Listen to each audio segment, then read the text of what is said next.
Good morning, church. Hope the anniversary is doing good.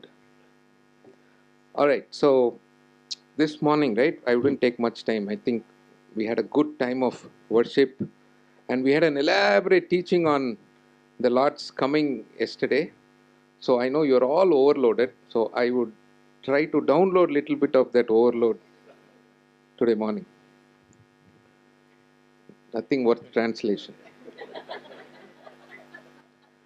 All right, years back, few of us, right, I and three of my roommates, we were all, soon after college, we all got into job and we stayed in a house. కొన్ని సంవత్సరాల క్రితము నాకు ఉద్యోగం వచ్చినప్పుడు మా యొక్క స్నేహితులతో కలిసి ఒక రూమ్లో ఉన్నాము. So we were all busy, new job, tight schedule. కొత్త ఉద్యోగము, ఆ యొక్క బిజీ స్కెడ్యూల్ ఉండింది. So one room was dedicated for throwing all the soiled clothes.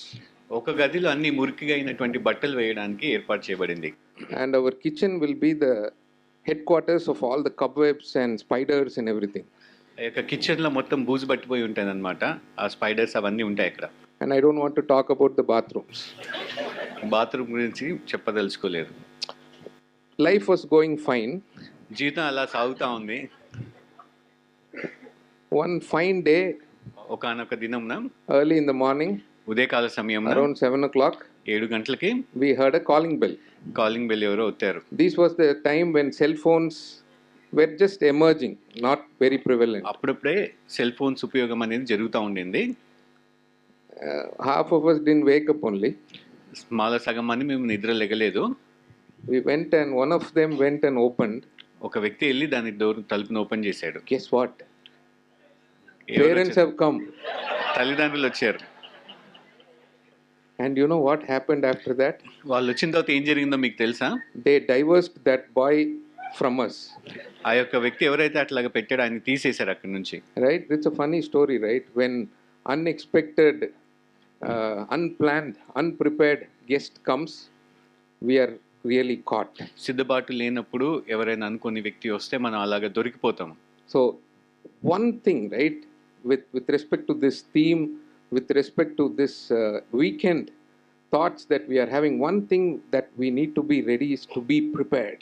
ఒక విషయం మనము గమనించాల్సింది ఏంటి అని అంటే మనం సిద్ధపాటు కలిగి ఉండాలి. There's a lot of glare here. Just one, give me a minute.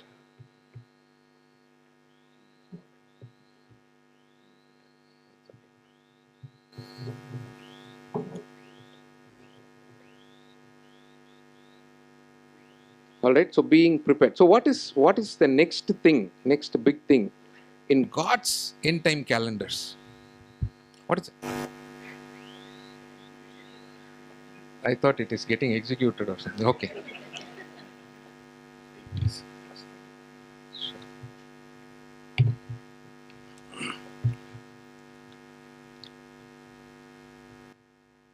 Modern problems need modern solutions. Okay. What is the next big thing in Lord's end time calendar? దేవుడు అంత్యకాల దినంలో జరిగేటువంటి సంఘటనలో ప్రాముఖ్యమైనది ఏంటిది తర్వాత జరిగేది? According to yesterday's, నిన్న విన్నటువంటి మాటలను బట్టి rapture. సంఘము ఎత్తబడడం కదా. We were all studying that, right, in our respective Bible studies. 1 Thessalonians chapter 4, rapture. ఎత్తబడడం గురించి మనము 1వ తెస్సలోనిక పత్రిక 4వ అధ్యాయం నుంచి చదువుతా ఉన్నాము.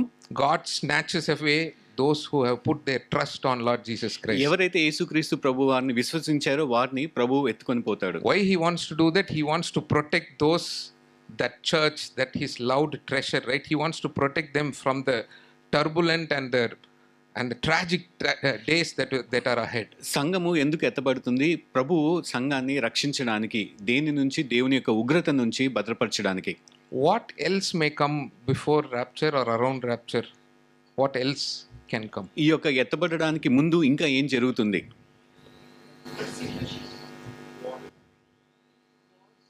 From a timeline perspective. ఈ యొక్క కాలక్రమాన్ని బట్టి ఏం జరుగుతుంది?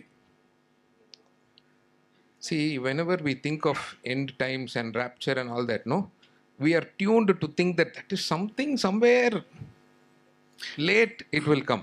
ఎప్పుడైనా సరే సంఘము ఎత్తబడడానికి గురించి మనం ఆలోచించినప్పుడు అది ఎప్పుడో చాలా కాలం తర్వాత భవిష్యత్తులో జరుగుతుంది అని అనుకుంటాం. Another event which may come before rapture or around that for that also we need to be prepared is your death. ఆ యొక్క ఎత్తబడడానికంటే ముందు కూడా జరిగేది ఏంటిదనంటే మన మరణము జరిగే సంభావన ఉంది. The problem is for death also we think when we imagine death, no, we are very old lying in that casket and all that. మన మరణాన్ని కూడా ఎప్పుడు అనుకుంటాం అనేది చాలా ముసలాల్లో అయిపోయిన తర్వాత వస్తుందేమో అనుకుంటాము. Nobody knows your death also. ఎవరికీ తెలియదు మన మరణం ఎప్పుడో. It can come anytime. ఎప్పుడైనా జరగవచ్చు. Are you prepared? మీరు సిద్ధంగా ఉన్నారా? Lord can snatch you anytime. Are you దేవుడు prepared? మనల్ని ఎత్తుకొనొచ్చు. So today morning briefly we are going to look at 7 steps to how to prepare for that. ఈ దినమున మనము 7 అంశాలను చూద్దాము ఎలాగా మనల్ని మనం సిద్ధపాటు కలిగ చేసుకొని ఉండాలి. Before getting into our text, basic thing for all these things is our relationship with Lord Jesus Christ. అన్నిటికంటే ప్రాథమికమైనటువంటిది ఏంటిది అని అంటే ప్రభు అయిన యేసుక్రీస్తు ప్రభు వారితో మనకు ఉండేటువంటి First సహవాసము. step is to accept Lord Jesus Christ as your personal savior. మొదటి అడుగు ఏంటిది అని అంటే యేసుక్రీస్తు ప్రభు వారిని మన సొంత రక్షకుడిగా That అంగీకరించడము. is the basic for all these things that we spoke, right? ఇవన్నీ మాట్లాడిన దానికి ప్రాథమికం అదే. If you are not a child of God, if you are not saved, if you are not cleansed by his blood, none of this rapture or any of these eternal blessings are applicable to you. మీరు కనుక యేసుక్రీస్తు ప్రభు వారి రక్తమందు కడగబడకపోతే ఆయన బిడ్డగా మీరు చేసుకొని ఉండకపోతే ఈ యొక్క ఎత్తబడబడ అనేది మీకు అప్లై కాదు. See, we are celebrating 6 years of GTC. We are all in this celebration mode and all. Are we sure that tomorrow if rapture happens, this church will be empty? 6 సంవత్సరాలు మనము ఈ యొక్క యానివర్సరీని పండుగలుగా చేసుకుంటా ఉన్నాము. రేపటి దినమున గనక సంఘము ఎత్తబడితే గ్రేస్ అండ్ ట్రూత్ చర్చ్ సంఘం అంతా ఎత్తబడుతుందా? Or will there be somebody coming and knocking, oh, I missed it. Today somebody preached to me. Will there be any of you left like that? మీరు ఎవరైనా ఇక్కడ అలాగే ఉండిపోతారా? My dear brothers and sisters, నా that is ప్రియమైన a possibility. ఆ యొక్క అవకాశం ఉంది, ఉండిపోయే అవకాశము. It matters how true is your faith. మీ యొక్క విశ్వాసం ఎంత నిజమైనదన్నది ప్రాముఖ్యము. Is your faith a fruit bearing faith? నీ యొక్క విశ్వాసము ఫలభరితంగా ఉందా? So examine yourself. If you మిమ్మల్ని have not పరీక్షించుకోండి. done that before, if anybody is still struggling in sin, this is the day. పాపముతో గనుక ఎవరైనా పోరాడుతూ ఉంటే ఇదే దినము మీరు విశ్వసించడానికి. If you are consciously postponing that decision to really put your trust in Lord Jesus Christ and to follow him, please do not delay it any further. మీరు ఉద్దేశపూర్వకంగా యేసుక్రీస్తుని విశ్వసించడానికి వెనకడుగు వేస్తూ ఉంటే ఈ దినమే మీరు తనని అంగీకరించండి. Either the rapture is going to come first or you are going to die. One of it is for sure. యేసుక్రీస్తు ప్రభు వారు రావడం కానీ సంఘం ఎత్తబడడం కానీ మీరు మరణించడం కానీ ఈ రెండిట్లో ఏదో ఒకటి ఖచ్చితంగా జరుగుద్ది. Repent for your sins. పాపమును బట్టి పశ్చాత్తాపడండి. Believe and accept Lord Jesus Christ as your personal savior, as your God and as your Lord. యేసుక్రీస్తు ప్రభు వారిని వ్యక్తిగత రక్షకుడిగా దేవుడిగాను మీరు రక్షకుడిగా అంగీకరించండి. Is that enough? అది సరిపోతుందా? Certainly not. Let's look ఖచ్చితంగా కాదు. into 2 Peter chapter 3, పేతురు రాసిన 2వ పత్రిక 3వ అధ్యాయము verses from 11 to 18 is our passage. For now we'll just read 11, 12 and 13. 2 Peter chapter 3 verse 11, 12 and 13. పేతురు రాసినటువంటి 2వ పత్రిక 3వ అధ్యాయము మొదటి 11, 12, 13 వచనాలు. ఇవన్నీయు ఇట్లు లయమైపోవునని గనుక ఆకాశములు రవులుకొని లయమైపోవునట్టియు పంచభూతములు మహావేంద్రముతో కరిగిపోవునట్టియు దేవుని దినపు రాకడ కొరకు కనిపెట్టుచు దానిని ఆశతో ఆపేక్షించుచు మీరు పరిశుద్ధమైన ప్రవర్తనతోనూ భక్తితోనూ ఎంతో జాగ్రత్త గలవారై ఉండవలెను. అయినను మనం ఆయన వాగ్దానమును బట్టి క్రొత్త ఆకాశముల కొరకును క్రొత్త భూమి కొరకును కనిపెట్టుకొనుచున్నాము. వాటి యందు నీతి నివసించును. Right. I hope you all followed whatever was read, right? 3 verses. So this is written by Peter himself. ఈ యొక్క పత్రిక పేతురు రాస్తున్నాడు. And this is second letter of Peter. ఇది 2వ పత్రిక. He is writing to the church in Asia, all the different churches in Asia Minor.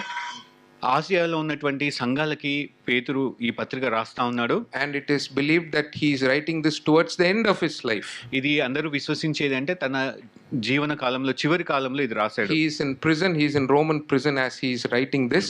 ఆయన రోమా చెరసాలలో వేయబడ్డాడు ఇది రాసేటప్పుడు. And historians say that after this he was persecuted and he died. చరిత్రకారులు ఏం చెప్తారంటే దీని తర్వాత ఆయన శ్రమ పొంది మరణించాడని. which Peter himself sensed, and he writes in one of the verses in first chapter that this is his last days. ఈ యొక్క మొదటి అధ్యాయంలో చెప్తా ఉంటాడు ఇవి తన చివరి దినాలని. Right? So these are words of a man who knows that he is going to go away, and these are his last farewell words to the church.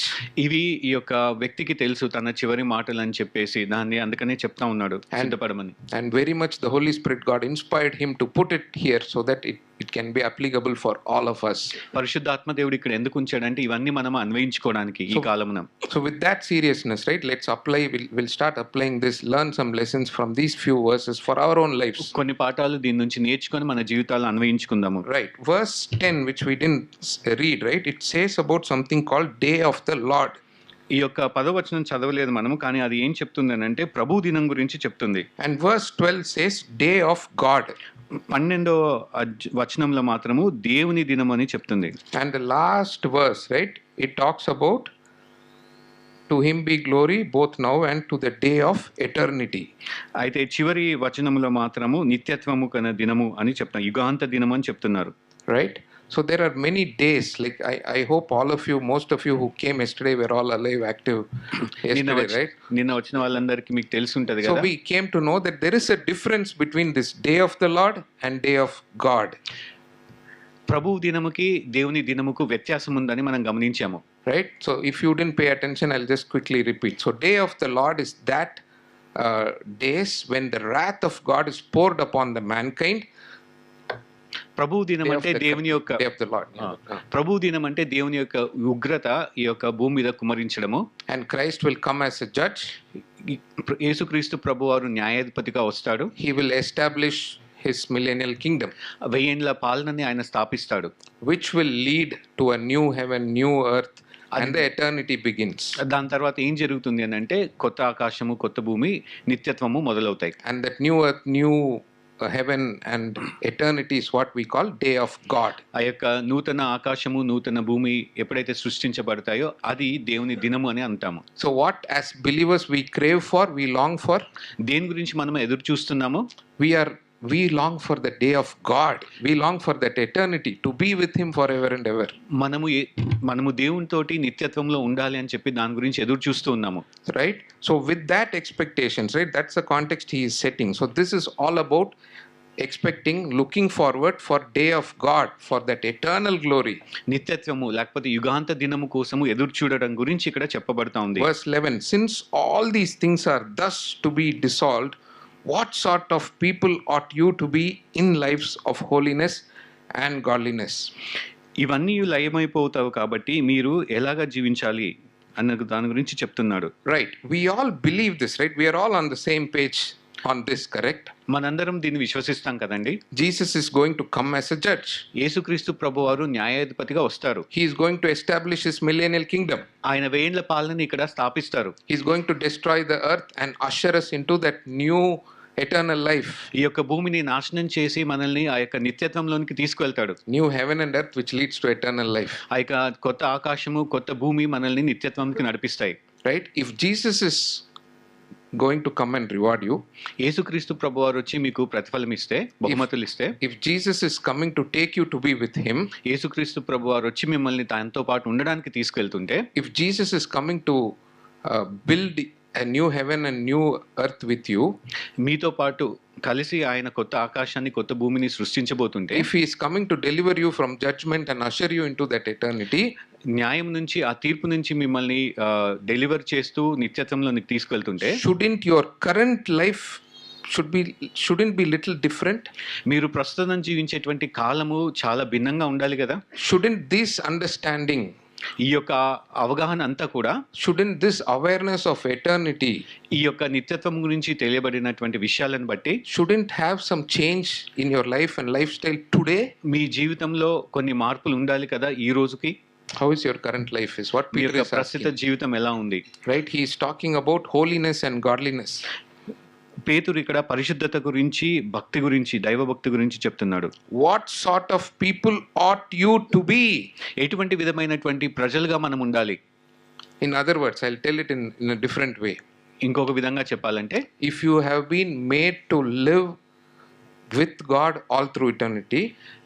దేవుడితో పాటు మీరు నిత్యత్వంలో నివసించడానికి నిర్ణయించబడి ఉంటే, Are you with me? You are made by God to live with Him all through eternity. ఆయనతో పాటు నిత్యము ఉండడానికి ఆయన ద్వారా మీరు సృష్టించబడినట్లయితే, If you are redeemed by the blood of Jesus Christ, యేసుక్రీస్తు ప్రభు వారి రక్తము చేత మీరు విమోచించబడి ఉంటే, if you are continuously being sanctified by Spirit of God, మీరు దినదినము పరిశుద్ధాత్మ చేత పరిశుద్ధతలోకి ఎదుగుతా ఉంటే, then your current life should also reflect that. మీ యొక్క ప్రస్తుత జీవితము దాన్ని సూచించాలి. What sort of people you ought to be. ఎటువంటి విధమైనటువంటి ప్రజలుగా మీరు ఉండాలి. The Bible calls us to be strangers, aliens in this world. Bible మన గురించి ఏం చెప్తుందంటే, ఈ లోకంలో మనము యాత్రికులము, పరదేశులము అని చెప్తా ఉంది. What sort of people ought you to be, my dear friends? ఏ విధమైనటువంటి ప్రజలుగా మీరు ఉండాలి. Shouldn't you be that excellent category of people? మీరు అటువంటి అద్భుతంగా చేసేటువంటి ప్రజలుగా ఉండాలి కదా. Shouldn't you be that glorious set of people who are living in this world reflecting the glory of the Lord? దేవుని మహిమను ప్రతిబింబించేసే విధముగా మహిమగల జీవితాన్ని మీరు జీవించాలి కదా. Shouldn't you be that different kind of people when compared to others? మిగతా వాళ్ళతో పోలిస్తే భిన్నమైన జీవితం మీరు జీవించాలి కదా. We are called to be aliens and strangers and foreigners in this world. మనము పరదేశులముగా, యాత్రికులుగా పిలవబడ్డాము ఈ లోకంలో. But look at our life, no, how we are మన జీవితం blended ఎలా well ఉంది? in this world. ఎలా కలిసిపోయాము ఈ లోకంతో. My dear friends, నా ప్రియమైన people you are comparing, the people whom you are trying to emulate, simulate and live, they are not going to live through eternity. You are called to live through eternity. You are made for that. మీరు ఎవరితో అయితే పోల్చుకుంటున్నారో, మీరు ఎవరినైతే అనుసరిస్తున్నారో వాళ్ళలాగా జీవించడానికి కాదు, వాళ్ళు కాదు, మీరు నిత్యత్వంలోనికి వెళ్ళేది. What sort of people you ought to be, my dear brothers and sisters? ఎటువంటి ఏ విధమైనటువంటి ప్రజలుగా మీరు ఉండాలి. Right. We look into and the overarching theme is holiness and godliness. What sort of people you should be having that holiness and godliness in you? ఏ విధమైనటువంటి ప్రజలుగా మనం ఉండాలి, పరిశుద్ధ ప్రవర్తన, భక్తి కలిగి ఉండాలి. It is that spirit of reverence which rules your heart, through which your activities reflect holiness. దేవుని యందు భయభక్తులు కలిగి ఉన్నప్పుడు అది మనము పరిశుద్ధతలో జీవించడంలో కనబడుతుంది. Right. So some of these components of holiness and godliness is what we are going to quickly see. ఈ యొక్క అంశములు పరిశుద్ధతలో కానీ భక్తిలో కానీ ఏముంటాయో అది చూద్దాము. First one is accept Lord. Second one, మొదటిది యేసుక్రీస్తు ప్రభువుని అంగీకరించడము. రెండవది 12th verse, 12వ వచనం, waiting for and hastening the coming of day of God. Waiting for and hastening the coming of day of God. ఆ దినము కోసము కనిపెట్టుకొనుచున్నవారు అని చెప్తా ఉన్నారు. ఎంతో జాగ్రత్త గలవారే. In NIV, in English, it says, as you look forward to the day of God and speed its coming. యేసుక్రీస్తు ప్రభువారి రాకడిని ఎదురు చూస్తూ అది వేగంగా జరగాలని అనుకుంటున్నారు. So looking forward, this expectation is what is the requirement here. ముందుకి చూడడం అన్నమాట, యేసుక్రీస్తు ప్రభువారు వస్తున్నారని. Right? Looking forward, expect his arrival. యేసుక్రీస్తు ప్రభు రాకడిని మనం ఎదురు చూడము. The word hastening, right? Hastening, in fact, puts much more weight on this looking forward. It is like expecting eagerly and expecting it anytime. ఆతృతతోటి ఎదురు చూడడము, లేకపోతే ఎప్పుడైనా జరగవచ్చు అనేటువంటి వేకుతో చూడడము. So the sub point is, I'm calling it as desperately waiting. నిర్విరామంగా ఆయన గురించి ఎదురు చూడడము అన్నటువంటి అంశము. Eagerly waiting. ఎంతో ఆతృతతో ఎదురు చూడడము. Right? I was thinking of an example for this, right? నేను ఒక ఉదాహరణ గురించి ఆలోచిస్తున్నాను. You all know these grandparents who are not living with the children. ఈ యొక్క మనకుంటారు కదండి అమ్మమ్మలు, నానమ్మలు. So during summer vacations, these grandparents will be waiting for the grandkids to come home. వీళ్ళు ఏం చేస్తూ ఉంటారు, మనవరాళ్ళు మనవళ్ళు వాళ్ళ దగ్గరికి రావాలని వాళ్ళ గురించి ఎదురు చూస్తూ ఉంటారు. Nobody cares about sons and daughters. Anyway, they are eagerly waiting for the grandkids to come home. వారి యొక్క మనవరాళ్ళ కోసము ఎంతో ఎదురు చూస్తూ ఉంటారు. They'll prepare the house nicely. వాళ్ళంతా ఇల్లంతని సర్ది పెడతారు. They'll prepare all healthy snacks. మంచి ఆరోగ్యకరమైనటువంటి వంటలు వండుతారు. and they will call me some 10 times and ask, when are you coming, when is the train మనల్ని starting, ఫోన్ when is చేసి చెప్తారు all that. ఎప్పుడు వస్తున్నారు, ట్రైన్ మొదలైందా లేదా అని అడుగుతా ఉంటారు. They are eagerly waiting. వాళ్ళు ఎంతగానో ఆతృతతో ఎదురు చూస్తున్నారు. They want them to come now only. వాళ్ళు వెంటనే రావాలని ఆలోచిస్తుంటారు. The expectation with each of us is also that we want the Lord to come, we are expecting him, he is saying have that kind of an attitude. మనకు కూడా అటువంటి attitude కలిగి ఉండాలి. యేసుక్రీస్తు ప్రభు వారి కోసం, ఆయన రాకడ కోసం ఎదురు చూడడంలో అంత ఆతృతత ఉండాలి. Another example is this: in our places and all, there are this many men who went to army. మనకి తెలుసు కదండి, మన ప్రదేశాలలో కొంతమంది సైన్యానికి జాయిన్ అవుతారు, దానికి వెళ్తారు. These newly married wives, కొత్తగా వివాహమైనటువంటి భార్యలైతే they desperately wait for వాళ్ళ their గురించి husband to come. నిర్విరారంగా ఎదురు చూస్తుంటారు. They don't care about Pakistan and China. Pakistan కి చైనాకి మధ్య ఏం జరుగుతుందో వాళ్ళకి సంబంధం లేదు. They desperately wait, when will my husband come? They'll నా make భర్త sure ఎప్పుడు he comes వస్తాడు at అని least చెప్పేసి during the vacations. అట్లీస్ట్ ఈ యొక్క హాలిడేస్ లో అయినా సరే వస్తారని వేచి చూస్తూ ఉంటారు. Right? So we'll read 2 John chapter 2 verse 28. 2 John 2:28. First John Okay, 1 John 2:28.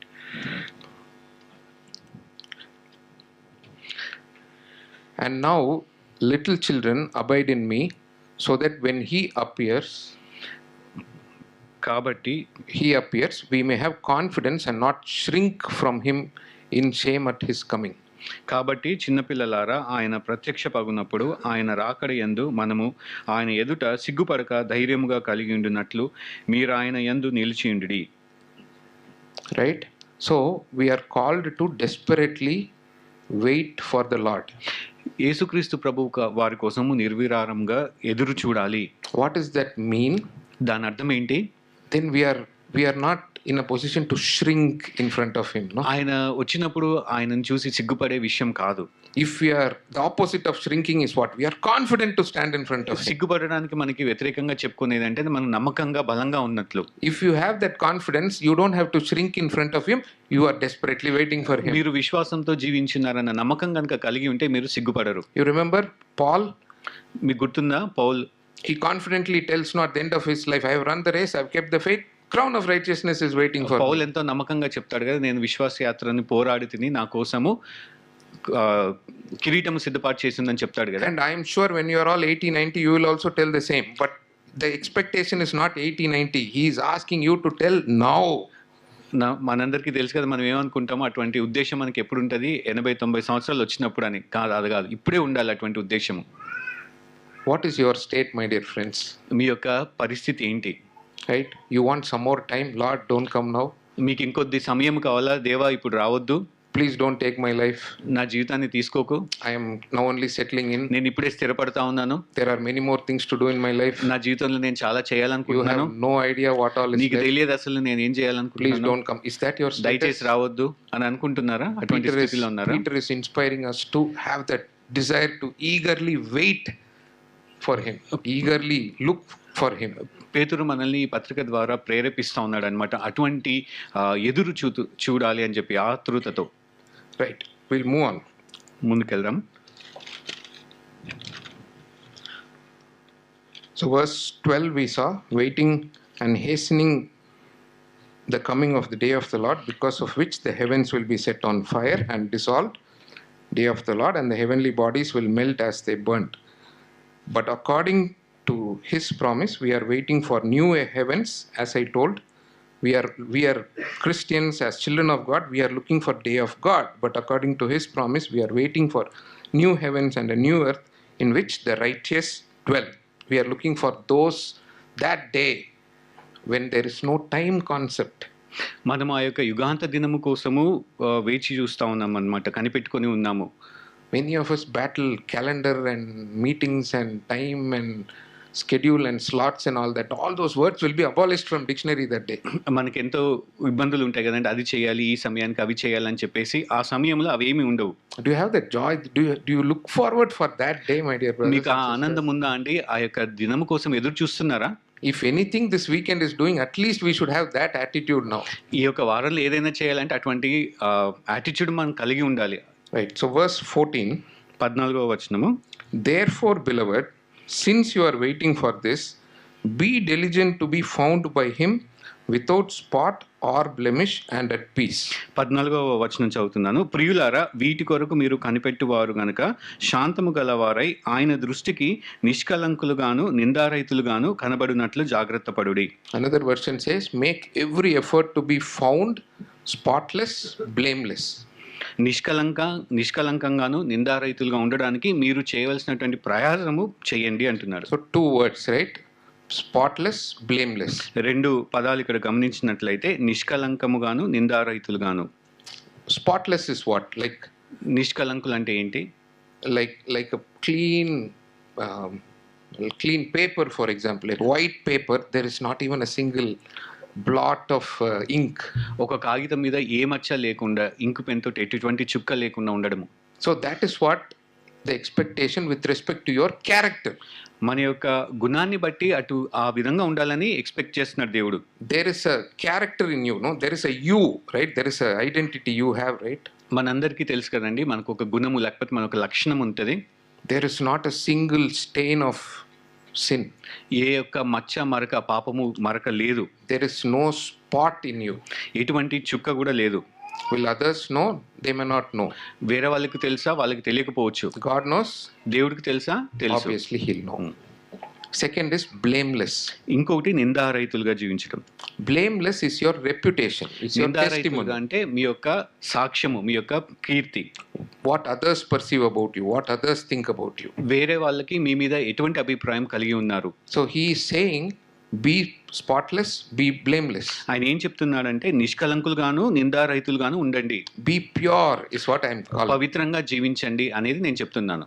Kent will give you सबसे शुद्ध पानी. కెంట్ అనేది మీకు స్వచ్ఛమైనటువంటి నీరునిస్తుంది. So that purity, more than Kent ka purity, is what God is expecting. Kent ఏదైతే నీటిని, పవిత్రమైన నీటిని, అంతకంటే అధికమైనటువంటి పవిత్రతని దేవుడు ఎక్స్పెక్ట్ చేస్తున్నాడు. When the parents came, we couldn't go and clean the house. It's too late. తల్లిదండ్రులు వచ్చినప్పుడు అది ఆలస్యం అయిపోయింది. అప్పటికే మేము వెళ్ళి దాన్ని clean చేయలేకపోయాము. Let's start the cleaning process now only. ఇప్పుడే మనం ఆ శుద్ధి చేసేటువంటి కార్యక్రమం మొదలు పెడదాం. Right? 3 combinations I can think of this word spotless and blameless. ఈ యొక్క నిష్కలంకము లేకపోతే నిందారహితులు అన్నటువంటి మాటల్ని 3 కలయికలతో చెప్పొచ్చు. Right? Spotless is internal, blameless is external. You are with me so far, right? నిష్కలంకము అనేది Spotless is internal. ఓకే, నిష్కలంకము అనేది అంటే మనకి లోపట అంతరంగంగా సంబంధించింది. Blameless is testimony, others. నిందారహితులు అని అంటే మనము మన యొక్క సాక్ష్యము, బయట వాళ్ళు ఏ విధంగా మనల్ని చూస్తున్నారు. Right? You are not spotless, obviously.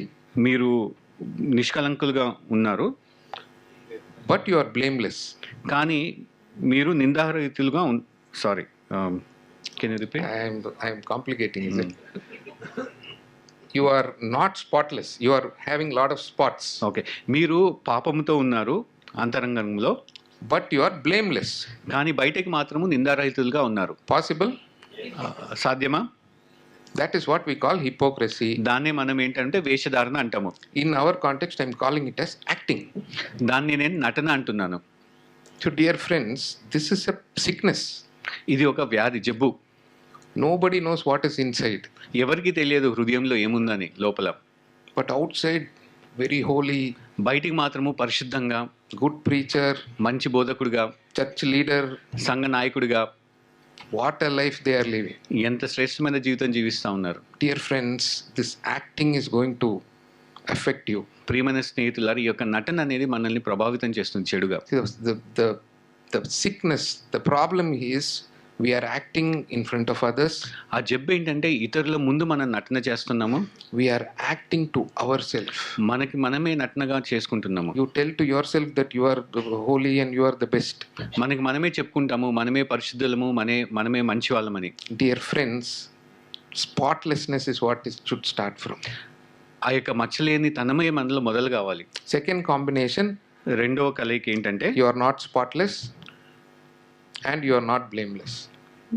మీలో మచ్చలు ఉన్నాయి, నిందారహితులుగా లేరు, అనిందారహితులుగా ఉన్నారు. So that is a very sinful nature. You need to deal with it. అది పాపపు స్వభావము, దాని నుంచి మనము బయటికి రావాలి. And the third state is you are spotless and blameless, being pure.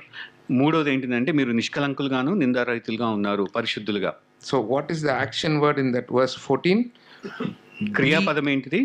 Be diligent.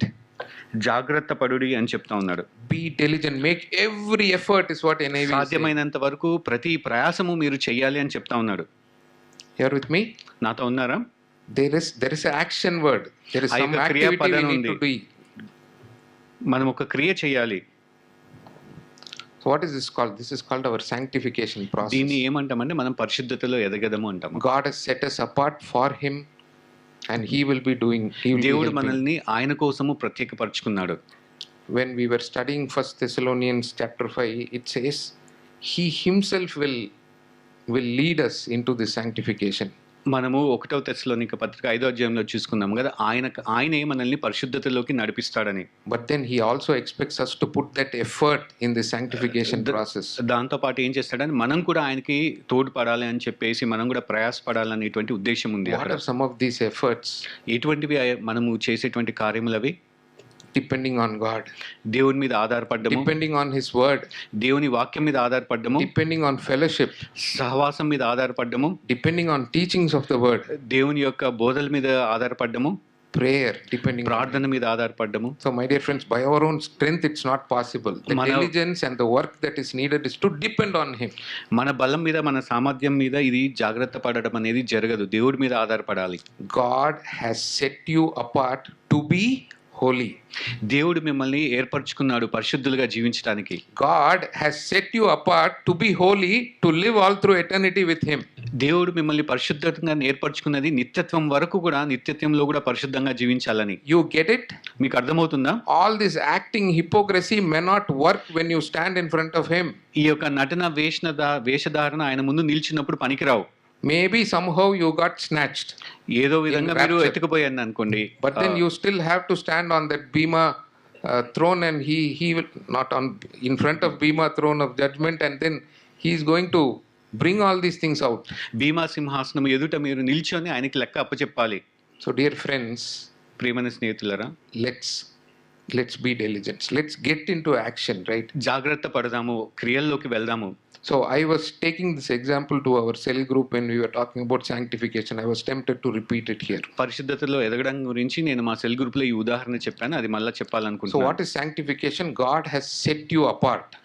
పరిశుద్ధతలో ఎదగడం అంటే ఏంటి? దేవుడు మనల్ని ప్రత్యేకపరిచాడు. The call is for us to be holy. ఆ పిలుపు ఏంటంటే పరిశుద్ధంగా జీవించాలని. I was imagining this dishwashing, right? నేను ఊహించుకుంటా ఉన్నాను, ఈ యొక్క పాత్రలని శుభ్రపరుస్తాం కదా, Most of the men do nowadays, right? So the dishwash, ఎక్కువ మంది మగవాళ్ళు చేస్తా ఉన్నారు ఈ కాలంలో. like we set that, whoever is washing, ఎవరైతే దాన్ని శుభ్రపరుస్తున్నారో they will wash, clean వాళ్ళని it, Vashi and శుభ్రపరిచి keep that plate apart, దాన్ని పక్కన పెడతారు. right? Imagine the plate decided to go and get spoiled itself. ఊహించుకోండి, ఆ యొక్క పాత్ర మళ్ళీ వచ్చి ఈ మురికిలో పడిపోయింది అనుకోండి. Can that plate be used? ఆ ప్లేట్ మళ్ళీ ఉపయోగించబడుతుందా? How is our life, my dear friends? మన జీవితం ఎలా ఉంది? God has set you apart. He has bought with His precious blood. ఆయన తన రక్తము చేత మనల్ని వెలబెట్టి కొని ప్రత్యేకపరిచాడు. But the plate decided to get defiled itself. కానీ ఆ యొక్క పాత్ర మాత్రం తను తాను అపవిత్రపరచుకోవాలని నిర్ణయించుకుంది. Another example we gave was marriage. ఇంకొక ఉదాహరణ ఏంటంటే వివాహము. Right? In marriage, what is the deal? The వివాహంలో bride is ఏంటి? set for the groom is set for the bride. వివాహంలో ఏం జరుగుతుందండి? వధువు వరుడు కోసము, వరుడు వధువు కోసము ఏర్పరచబడింది. It's a pure relationship. అది పవిత్రమైనటువంటి సంబంధము. If one of them decided to have an affair outside, ఒక వ్యక్తి కనుక ఇద్దరిట్లో ఎవరైనా ఇంకొక వ్యక్తితోటి సంబంధం కలిగి ఉంటే that becomes an impure ఆ relationship. యొక్క అక్రమ సంబంధం అనేది అపవిత్రమైపోతుంది. God has set you apart for Him. దేవుడు ఆయనతో పాటు జీవించడానికి ప్రత్యేకపరుచుకున్నాడు. The church is the bride for that bridegroom. సంఘం అనేది దేవుని యొక్క వధువు. But you are having affairs with the world daily. కానీ ఈ లోకంతో మనకు సంబంధాలు కలిగి ఉన్నాము. The call is to be pure, my dear friends. పవిత్రంగా జీవించడానికి మనం పిలువబడ్డాము. You are made an eternity material. మీరు నిత్యత్వంలో ఉండే విధంగా మీరు చేయబడ్డారు. Can you be impure? మనము అపవిత్రంగా ఉండవచ్చా? Shouldn't you make efforts to be one which fits that eternity material? నిత్యానికి తగిన రీతిగా మనము ప్రయాసపడొద్దా? Be pure. పవిత్రంగా ఉండండి. Let's quickly run through the other things. 14th verse, there was a word called at peace. శాంతము గలవారమై అని కూడా ఒక మాట ఉంది 14వ వచనంలో. Therefore, beloved, since you are waiting for this, be diligent to be found by him without spot or blemish and at peace. ప్రియులారా, వీటి కొరకు మీరు కనిపెట్టువారు గనుక శాంతము గలవారై అని చెప్పబడింది. It may mean that you be at peace with God. అంటే దీని అర్థం ఏంటంటే దేవునితో సమాధానము కలిగి ఉండొచ్చేమో, It may mean that be peace with others.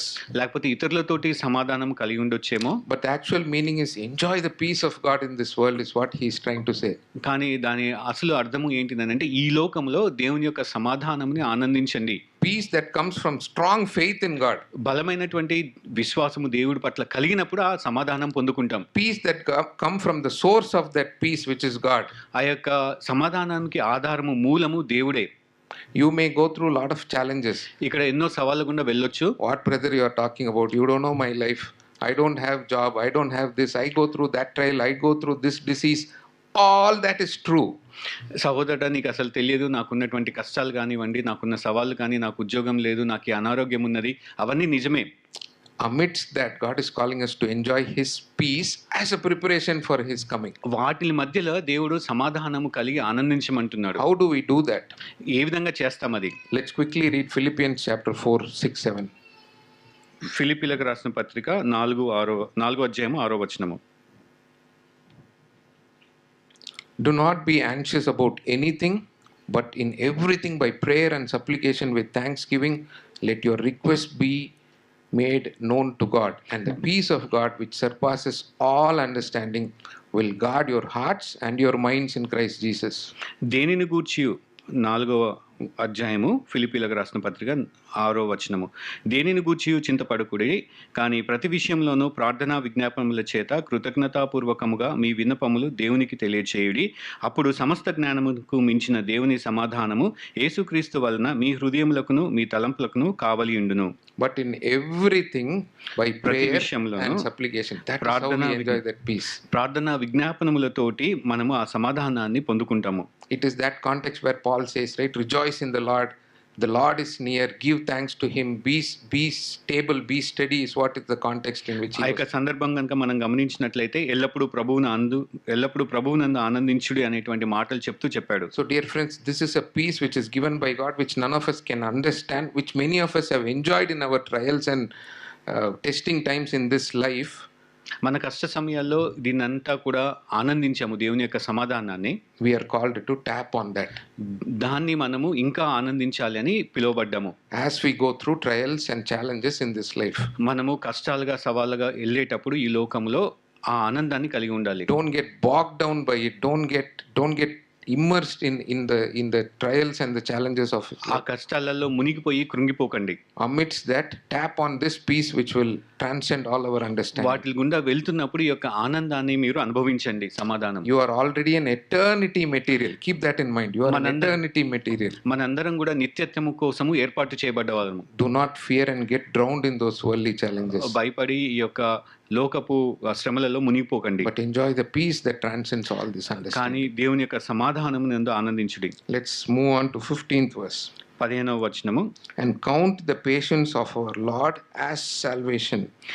మరియు మన ప్రభువు యొక్క దీర్ఘశాంతము రక్షణార్థమైనదని ఎంచుకొనుడి. Bear in mind that our Lord's patience means salvation. దేవుని యొక్క దీర్ఘశాంతం అంటే రక్షణ కార్యము అని ఆలోచించండి. For God so loved the world, he doesn't want everybody to perish or anybody to perish. దేవుడు లోకంను ఎంతగానో ప్రేమించాడు, ఎవరు కూడా నశించిపోవడం ఆయనకి ఇష్టం లేదు. He still wants the gospel to be spread. ఈ యొక్క సువార్త వ్యాప్తి చెందాలి అనే ఆయన కోరిక.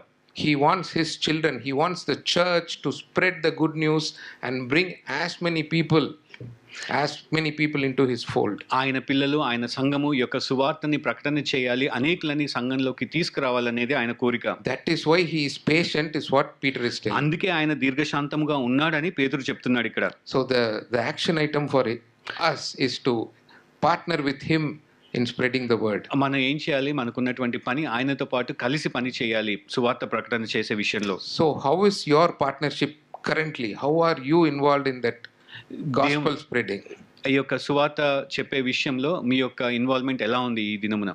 Standing in front of that Bema throne, భీమా సింహాసనం ముందు నిల్చొని when God is going through your actions, your results, మీరు చేసినటువంటి పనులను బట్టి, మీకు చేసేటువంటి ప్రతిఫలాన్ని బట్టి చూసేటప్పుడు how do you think it will be? ఏ విధంగా ఆయన మీకు తీర్పు తీరుస్తాడు? Hey, this person, you have shared gospel to so many people. నీవు చాలా మందికి నీవు సువార్త చెప్పావని అనొచ్చు. How are we? How మనం is ఎలా our ఉన్నాము? status with respect to spreading the gospel? మన స్థితి ఏ విధంగా ఉంది ఈ సువార్త పరిచర్య విషయంలో? So he is patient. ఆయన దీర్ఘశాంతంగా ఉన్నాడు. Let's not waste time. దాన్ని మనము ఆ సమయాన్ని సద్వినియోగపరుచుకుందాము. Anytime we may be taken up, ఎప్పుడైనా మనము ఎత్తబడొచ్చు, anytime we may die also. లేకపోతే ఎప్పుడైనా మనం చనిపోవచ్చు. So time is limited. సమయము పరిమితమైనది. With the given time, whatever is the opportunity given, whatever is the opportunity available, let's share the God's love. మనకున్నటువంటి సమయాన్ని బట్టి అవకాశాలను సద్వినియోగపరుచుకుందాం. How are you in personal evangelism? వ్యక్తిగతంగా సువార్తీకరణలో ఎలా ఉన్నారు? How is your family testifying the Lord? మీ యొక్క కుటుంబము ఏ విధంగా సాక్ష్యంగా How are ఉంటుంది? you sharing the gospel at workplace? How are you sharing gospel in your extended family situation? How are you sharing in your friend circle? All that matters in preparation for his coming.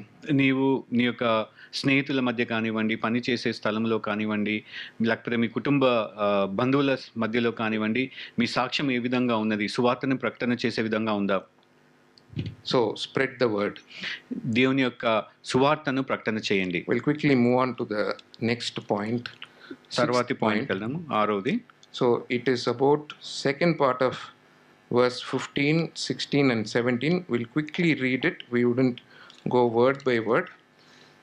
Just as our beloved brother Paul also wrote to you according to the wisdom given him, as he does in all his letters when he speaks in them of these matters, there are some things in them that are hard to understand, which the ignorant and unstable twist to their own destruction, as they do the other scriptures.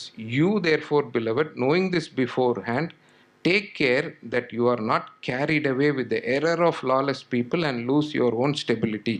ఇక్కడ 15, 16, 17 వచనాలను నేను చదువుతున్నాను. మరియు మన ప్రభు యొక్క దీర్ఘశాంతము రక్షణార్థమైనదని ఎంచుకొనడి. అలాగు మన ప్రియ సహోదరుడైన పౌలు కూడా తనకు అనుగ్రహింపబడిన జ్ఞానము చెప్పున మీకు రాసి ఉన్నాడు. వీటిని గూర్చి తన పత్రికలన్నిటిలోనూ బోధించుచున్నాడు. అయితే వాటిలో కొన్ని సంగతులు గ్రహించుటకు కష్టమైనవి. వీటిని విద్యావిహీనులను, అస్థిరులనైన వారును తక్కిన లేఖనములను అపార్థము చేసినట్లు తమ స్వకీయ నాశనమునకు అపార్థము చేయుదురు. ప్రియులారా, మీరు ఈ సంగతులు ముందుగా తెలుసుకొని ఉన్నారు గనుక మీరు నీతి విరోధుల తప్పు బోధ వలన తొలగింపబడి మీకు కలిగిన స్థిర మనస్సును విడిచి పడిపోకుండా కాచుకొని ఉండుడి. Okay, so this is a long discourse or verse. We don't have time to dissect it. This is what Peter is telling. పేతురు ఇది చెప్తా ఉన్నాడు అనమాట. ఏమని చెప్తున్నాడంటే, Peter is referring Paul. ఈ యొక్క పేతురు పౌలు రాసిన దాన్ని సూచిస్తా ఉన్నాడు. And he specifically referring Paul's writing on eschatology. అంత్య దినముల గురించి పౌలు ఏవైతే మాటలు చెప్పాడో దాన్ని సూచిస్తా ఉన్నాడు ఇక్కడ. And Peter is warning his audience. Peter is warning to his the churches in Asia Minor that Paul has written a lot of this on end times. There will come this wrong people, false teachers who will misinterpret it. ఆయన ఏం చెప్తున్నాడనంటే, పౌలు ఏదైతే అంత్య దినముల గురించి రచించాడో వాటి విషయమై తప్పుడు బోధకులు వస్తారు అన్న విషయాన్ని చెప్తా ఉన్నాడు. దానిని బట్టి మీరు వార్న్ చేస్తా ఉన్నాడు అనమాట, హెచ్చరిక చేస్తా ఉన్నాడు. So beware of false teaching is our action. మన క్రియ ఏంటిది అని అంటే, అబద్ధ బోధకులను బట్టి జాగ్రత్త పడాలి. False teachers will come and change is what Peter is. పేతురు ఏం చెప్తున్నాడంటే, అబద్ధ బోధకులు వచ్చి అంతా మారుస్తారని So చెప్తున్నాడు. dear friends, in your this spiritual growth journey, don't just accept all that you are hearing. మీ యొక్క ఆత్మీయ జీవితంలో మీరు వింటున్నది ప్రతిదీ కూడా అంగీకరించకండి. Right? See, these are times where you get bombarded with all these spiritual, so-called spiritual inputs from all directions. ఈ యొక్క కాలంలో మనకు అనేకమైనటువంటి అంశాలు అంటే అనేక విధాలుగా మనము ఆత్మీయటువంటి సత్యాలు వస్తూ ఉంటాయి, వింటూ ఉంటాము. See, at least as members of this church, right, I would request you to test every preaching, test every teaching that you hear from any source, ఎక్కడి నుంచైనా సరే విన్నా సరే మీరు ఆ బోధల్ని పరీక్షించండి. right? So there are these people, false teachers, as he is saying in these end times, who twist the scripture in all contexts. పేతురు చెప్తున్నట్లు అంత్య దినంలో ప్రతి విషయంలోనూ దేవుని వాక్యాన్ని తిప్పి చెప్పేటువంటి అబద్ధ బోధకులు ఉంటారు. కాబట్టి జాగ్రత్తగా ఉండాలి. What he is saying, it will make you unstable, it will confuse you, is what he is saying. మిమ్మల్ని అస్థిరులుగా చేస్తది, గందరగోళం కలగచేస్తదని చెప్తున్నాడు. You are eternity material, be stable. మీరు స్థిరంగా ఉండండి. మీరు నిత్యత్వం కోసం ఏర్పాటు చేయబడ్డారు. How can we do that? ఎలా ఉండగలుగుతాం మనము? Only when we develop that knowledge in the word of God. దేవుని యొక్క వాక్యము పట్ల మనం ఆ జ్ఞానం సంపాదించుకున్నప్పుడే. Right? Very sad state, many people don't even have the habit of reading anything. చాలా దురదృష్టకరమైనటువంటి అంశం ఏంటిదంటే చాలా మందికి దేవుని యొక్క వాక్యము చదివే అలవాటే లేదు. I deal with lot of these young people, no? నేను యవనస్తులతో మాట్లాడుతుంటాను కదా. Book reading is a forgotten thing. వాళ్ళు ఒక పుస్తకం చదవడం అనేది వాళ్ళు మర్చిపోయారు. Right? They are talking, and how do you read news? There is newspaper reading is a forgotten thing. There is short news, it seems, right? ఈ యొక్క short న్యూసే చదువుతారు కానీ న్యూస్ పేపర్ని చదవరు. That's all. And beyond that, everybody's awareness comes from YouTube shorts, Facebook reels, Insta reels. ప్రతి ఒక్కరికి అవగాహన ఎట్లా వస్తుందంటే యూట్యూబ్లో వచ్చేవి లేకపోతే ఇన్స్టాగ్రామ్లో వచ్చేటువంటి న్యూస్ని బట్టే. As children of God, దేవుని బిడ్డలుగా develop the habit of reading. చదవడం అనేది నేర్చుకోవాలి, అలవాటు చేసుకోవాలి. All godly material, read. ప్రతి విధమైనటువంటి దేవుడికి సంబంధించినటువంటి అంశాలన్నీ చదవండి. More importantly, study God's word. దేవుని యొక్క వాక్యాన్ని చదవండి, అన్నిటికంటే ప్రాముఖ్యమైనది. Sit in God's presence, ask him to reveal certain things, ask him to teach you certain things from that word. Sit on it. దేవుడి సన్నిధానంలో కూర్చొని ఆయన అడగండి, దేవా నీవు నాకు బయలుపరచు, సత్యాలను బోధించు అని అడగాలి. Read godly material. Unless you know the basic doctrines, unless you know what is correct, you can't defend or you can't say what is correct or wrong when you hear from various sources. మీకు ప్రాథమికమైనటువంటి సిద్ధాంతాలు కనుక తెలియకపోతే వింటున్నది సరైనదా లేదా అని మీరు గమనించలేరు. Right? Most of the preachers out there, I'm making a very radical statement, most of the preachers out there in social media, in TV, in spotlights are all building a career for themselves. సామాజిక మాధ్యమంలో ఉన్నటువంటి అనేక గొప్ప బోధకులంతా కూడా వాళ్ళ స్థితిని వాళ్ళు పెంచుకుంటూ పోతున్నారు తప్ప. Be careful. జాగ్రత్తగా ఉండండి. As preparedness for eternity, be careful. మనము నిత్యత్వం కోసం సిద్ధపాటు కలిగి ఉన్నాం కాబట్టి జాగ్రత్తగా ఉండాలి. You are eternity material. You cannot get diluted like this. మీరు నిత్యత్వం కోసం ఏర్పాటు చేసిన వాళ్ళు ఈ విధంగా మీరు అస్థిరులుగా అవ్వలేరు. Right, we move on. Last verse. చివరి వచనము. But grow in the grace and knowledge of our Lord and Savior Jesus Christ. మన ప్రభువును రక్షకుడైన యేసుక్రీస్తు అనుగ్రహించు కృపయందును జ్ఞానమందును అభివృద్ధి పొందుడి అని చెప్తున్నాడు. Grow spiritually. ఆధ్యాత్మికంగా ఆత్మీయంగా ఎదగడము Very basic, right? చాలా ప్రాథమికమైనది. Our spiritual life cannot be stagnant. మన యొక్క ఆత్మీయ ఎదుగుదల ఎక్కడ వేసింది అక్కడగా ఉండకూడదు. Growing is what Peter is saying. ఎదుగుతూ ఉండాలి, అభివృద్ధి చెందాలి. In first epistle, same Peter says, right? Crave for, like newborn babes, crave for pure spiritual milk. మొదటి పత్రికలో చెప్తాడు కదండి, శ్రేష్టమైన పాలు కోసము మీరు కోరుకోండి అని చెప్తున్నాడు. Crave, cry and ask Lord. దేవుణ్ణి మొరపెట్టండి, అడగండి అని చెప్తా ఉన్నాడు. Those small babies, how they cry for milk, right? So crave for. ఆ యొక్క చిన్న బిడ్డలు పాలు కోసం ఏ విధంగా అయితే ఏడుస్తాయో, ఏ విధంగా మొరపెడతారో ఆ విధంగా మీరు మొరపెట్టండి అంటున్నాడు. And pure spiritual milk, word of God is that pure spiritual milk for each and every one of us. అది పరిశుద్ధమైనటువంటి ఆత్మీయ ఆహారము. Consume it as often as possible. ఎప్పుడు మనకి అవకాశం ఉంటే అది సద్వినియోగపరచుకొని ఉపయోగించాలి. So my dear friends, you are eternity material. You cannot be dwarf. మీరు నిత్యత్వం కోసము ఏర్పాటు చేసిబడిన వారు కాబట్టి మీరు చెవిటితనంగా ఉండలేరు. You have to grow. మీరు ఎదగాలి. Right? So let's just do a recap. What is the first action item? మనం తీసుకోవాల్సిన మొదటి క్రియ ఏంటిది?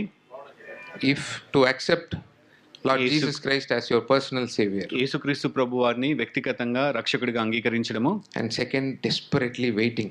నిర్విరామంగా ఎదుర్చూడము యేసుక్రీస్తు రాకడ కోసము. It's need a change in our attitude. It needs a change in our thinking process, in our outlook in life, that we don't keep this as some unrelated topic in life. ఇదేదో సంబంధం లేని అంశముగా కాదు కానీ ఇది మనల్ని ప్రభావితం చేయాలి. desperately wait. నిర్విరామంగా ఎదురు చూడాలి.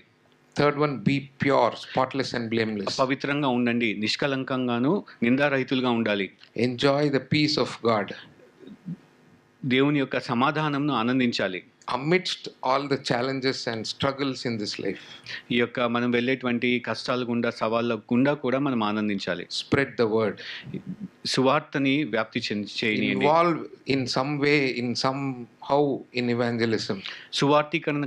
సువార్తీకరణ చేయడంలో మీరు Do పంచుకోవాలి. not outsource evangelism to church. Do not outsource evangelism to somebody else. Do not outsource evangelism to only leaders and all that. Everybody is called to share the gospel. ప్రతి ఒక్కరు కూడా సువార్త పంచుకోవడానికి పిలువబడ్డారు. And beware of false teaching. అబద్ధ బోధకులను బట్టి జాగ్రత్త పడుడి. And grow spiritually. ఆత్మీయంగా ఎదగండి. You are eternity material, my dear friends. మీరు నిత్యత్వం కోసం ఏర్పాటు చేయబడిన You are వారు. called to be strangers in this world. ఈ లోకంలో మీరు యాత్రికులుగాను పిలువబడ్డారు. You are called to be aliens in this world. మీరు పరదేశులుగా పిలువబడ్డారు ఈ లోకంలో. How much we are comfortable in this world. ఎంత సౌఖ్యంగా ఇక్కడ మనం జీవిస్తా ఉన్నాము. We need to ask sorry for that first of all. దేవుని మనం క్షమాపణ అడగాలి. Right? We do not belong here. We want to make ourselves sure that we belong here only. మనం ఇక్కడికి చెందిన వారం కాదు, కానీ మనం ఇక్కడికి చెందిన వారం లాగా ప్రవర్తిస్తాము. If anything this weekend can bring, ఈ యొక్క వీకెండ్ మనలో ఏదైనా క్రియ చేయగలిగితే let's have that perspective in our life. నిత్యత్వము కలిగినటువంటి ఆ దృక్పథం మనం కలిగి ఉండాలి. Right? When you compare, right, your desires, your dreams, your aspirations with another person who don't know the Lord in this world, isn't it more or less the same? మీరు దేవుడు తెలియని వ్యక్తి కోరికల్ని, మీ కోరికల్ని, మీకున్నటువంటి అభిలాషల్ని మీరు పోల్చుకున్నప్పుడు అవి వ్యత్యాసంగా ఉన్నాయా, లేకపోతే ఒకే విధంగా ఉన్నాయా? Shouldn't it be different because of that eternity promise you have? నిత్యత్వము వాగ్దానం చేయబడింది కాబట్టి అది భిన్నంగా ఉండాలి కదా. We are people who are looking for that day of God. మనము దేవుని యొక్క దినము కోసం ఎదురు చూస్తా ఉన్నాము. So let us revisit all these aspects of our life. ఈ యొక్క మన జీవితాన్ని మరొకసారి తిరిగి గమనిద్దాము. So you are eternal material. How excellent your life should be. మనం ఎంత అద్భుతంగా జీవించాలి, మన జీవితం ఎలా ఉండాలి. It should be blameless, spotless.